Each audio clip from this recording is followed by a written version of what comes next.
Dr. Pedati mentioned the quarantine recommendations, 15 minutes within 6 feet of someone else, if I remember right.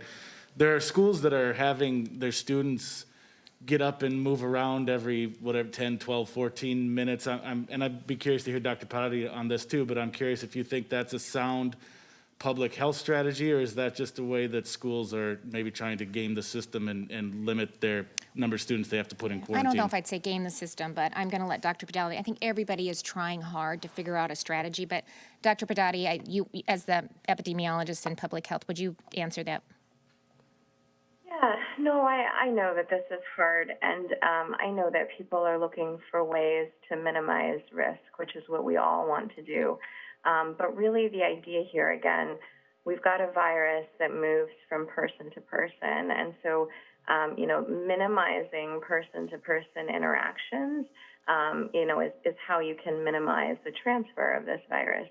And so, the advice that we've provided is that, rather than have people interact more, right, and create more person-to-person interactions, really you want to have fewer person-to-person interactions, and you want to incorporate all of the layered strategies that we've talked about, right? So beginning with staying home when you're sick, staying home when you're exposed to somebody who's a case, maintaining distance when we can, using face coverings, practicing hand hygiene and cough etiquette.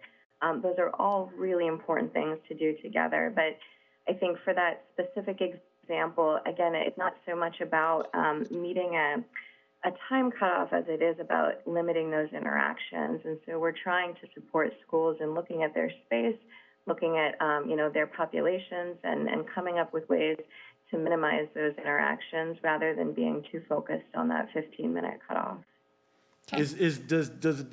By them doing that, by having students move around, is that an additional safety, layer? I think she's saying it's not. Yeah, so I wouldn't suggest that as an approach, right? But what I would do is, and what we have done, right, is have conversations with schools about how can we work with the spaces we have, work with the groups we have, use all of the right public health measures to limit the opportunities for person-to-person interaction. So you do layered mitigation, so if you can't quite be 6 feet, you've got the face shield, the mask, there's other things that you cohort. There's other steps that we can take, I think, to get to the same result that we're all trying to do, and that's to prevent people from, contacting COVID. On that point,